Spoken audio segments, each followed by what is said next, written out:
ఓం సాయిరామ్. శ్రీ గురుచరిత్ర అధ్యాయం 10. శ్రీ గణేశాయ నమః. శ్రీ సరస్వతై నమః. శ్రీ గురుభ్యో నమః. సిద్ధయోగి చెప్పినదంతా శ్రద్ధగా వింటున్న నామధారకుడు స్వామి శ్రీపాద వల్లభులు కృష్ణానదిలో అంతర్ధానమై వేరొక చోట మరొక అవతారం ఎత్తారని చెప్పారు కదా. అటువంటప్పుడు ఆయన గుప్త రూపంలో కుర్వపురంలో ఉన్నారని, ఇప్పటికీ అక్కడ తమను ప్రార్థించిన భక్తులను రక్షిస్తున్నారని కూడా చెప్పారు. అది ఎలా సాధ్యమని అడిగారు. నాయన, శ్రీపాదస్వామి సాక్షాత్తు భగవంతుడే. భగవంతుని మహిమకు అంతులేదు. ఆయన ఏమైనా చేయగల సమర్థుడు. మొదట ఒక్కడుగా ఉన్న ఆయన తర్వాత త్రిమూర్తుల రూపం ధరించి వేర్వేరు కార్యాలు చేయడం లేదా?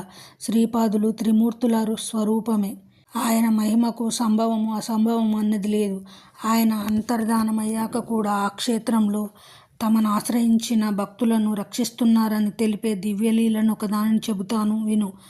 కాశ్యపన గోత్రీకుడైన వల్లభేషుడనే బ్రాహ్మణుడు వాణిజ్యం చేసుకుని జీవిస్తుండేవాడు. అతని కుటుంబం చాలా పెద్దది. కుర్వపురంలో అంతర్హితుడైన శ్రీపాదస్వామి తమను సేవించిన భక్తులను రక్షిస్తూ సూక్ష్మ రూపంలో ఆ క్షేత్రంలో ఉన్నారని విని అతడు స్వామికి భక్తుడయ్యాడు. అతడు ప్రతి సంవత్సరం నియమంగా ఒక్కసారైనా కుర్వపురం దర్శించి స్వామిని సేవిస్తుండేవాడు. ఒకనాడతను స్వామిని స్మరించి తనకు వ్యాపారంలో మంచి లాభం వస్తే స్వామి దర్శనానికి కుర్వపురం వెళ్ళి అక్కడ ఆయన ప్రీతి కొరకు 1000 మంది బ్రాహ్మణులకు సంతర్పణ చేస్తానని మొక్కుకున్నాడు. అప్పటి నుండి అతడు స్వామిని స్మరించి ఏ పట్టణానికి వెళ్ళినా అక్కడ స్వామి దయ వలన అతడు ఆశించిన దానికంటే ఎన్నో రెట్లు ఎక్కువగా లాభం రాసాగింది. అందువల్ల అతని భక్తి విశ్వాసాలు మరింత దృఢమయ్యాయి. అతడు తనకొచ్చిన లాభానికి ఎంతో సంతోషించి తన మొక్కు చెల్లించడానికి కావలసినంత డబ్బు మూటగట్టుకుని కుర్వపురానికి బయలుదేరాడు. 4 దొంగలు అతని వద్ద ఎంతో డబ్బున్నదని పసిగట్టి యాత్రికుల వేషాలు ధరించి అతనికి తోడైనారు. తాము కూడా ప్రతి సంవత్సరం కుర్వపురం యాత్ర చేస్తుంటామని చెప్పి అతనితో ఎంతో ఆదరంగా ప్రవర్తించి అతనిని నమ్మించారు. ఇలా 2-3 రోజులు ప్రయాణం చేసి వాళ్ళంతా ఒక నిర్మానుష్యమైన ప్రదేశానికి చేరగానే ఆ దొంగల అతనిపై పడి అతని తల నరికి అతని వద్దనున్న ధనం అపహరించారు. తర్వాత ఆ సంగతి ఎవరికీ తెలియకుండా చేయాలని తలచి ఆ దేహాన్ని దహనం చేయడానికి సిద్ధమయ్యారు. వల్లభేషుడు మరణించే ముందు చివరి క్షణంలో శ్రీపాద వల్లభ అని కేక పెట్టాడు. అందువలన భక్తరక్షకుడైన శ్రీపాద వల్లభులు జడలు, భస్మము, త్రిశూలము ధరించిన యతి రూపంతో ఆ దొంగలకు ప్రత్యక్షమై త్రిశూలంతో వాళ్ళను పొడిచి చంపాడు.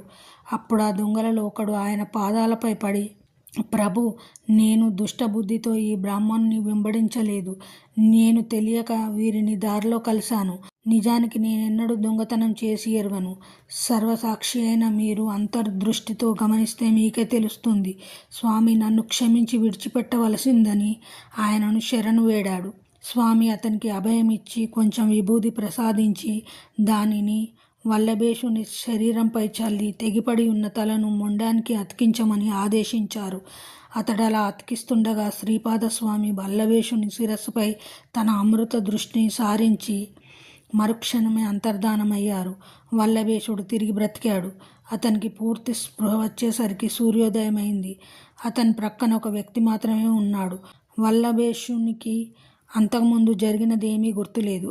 అందువలన అక్కడ చచ్చిపడి ఉన్న దొంగలను చూసి ఆశ్చర్యపడి, వీళ్ళందరూ ఎలా మరణించారు? నీ ఒక్కడివే ఎలా బ్రతికి ఉన్నావు? ఇంత జరిగినా నీ ఒక్కడివే ఇంకా ఇక్కడే ఉన్నావేమిటి అని అడిగాడు. అప్పుడు అతడు, అయ్యా, ఇప్పుడు ఒక అద్భుతమైన దైవలీల జరిగింది. మనను అనుసరించి వచ్చిన వారు దొంగలే, కానీ యాత్రికులు కాదు. వారు నిన్ను చంపి నీ ధనము అపహరించారు.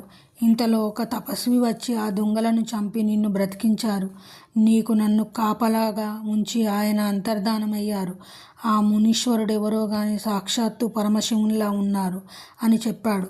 ఆ మునీశ్వరుడు సాక్షాత్తు శ్రీ పాదవల్లభులేనని తెలుసుకుని భగవంతుడైన ఆయన దర్శనం తనకు లభించనందుకు వల్లభేషుడెంతో పరితపించాడు. అతడు వెంటనే అమితోత్సాహంతో ఆ ధనం తీసుకొని కుర్వపురం చేరాడు. అక్కడ శ్రీపాదుని పాదుకలను సకలోపచారాలతో పూజించి ముందు తాను అనుకున్నట్లు 1000 మందికి కాక 4000 మంది బ్రాహ్మణులకు తృప్తిగా భోజనం పెట్టి దక్షిణ తాంబూలాలతో వారందరినీ సత్కరించి సంతోషపెట్టాడు. ఈ విధంగా శ్రీపాదస్వామి కుర్వపురంలో అదృశ్యంగా ఉంటూ ఇలాంటి లీలలెన్నో చేశారు. నేటికి సజ్జనులకు అక్కడ ఆయన దర్శనమిస్తారు. అయినప్పటికీ ఆయన శ్రీ నృసింహ సరస్వతీయేనని యతిగా వేరొక చోట అవతారం ఎత్తి లోకోద్ధరణ చేశారు. భక్తులెక్కడున్నప్పటికీ శ్రీపాద స్పర్శ చేస్తే చాలు వారికి స్వామి అభీష్టాలనిచ్చి రక్షిస్తాడు.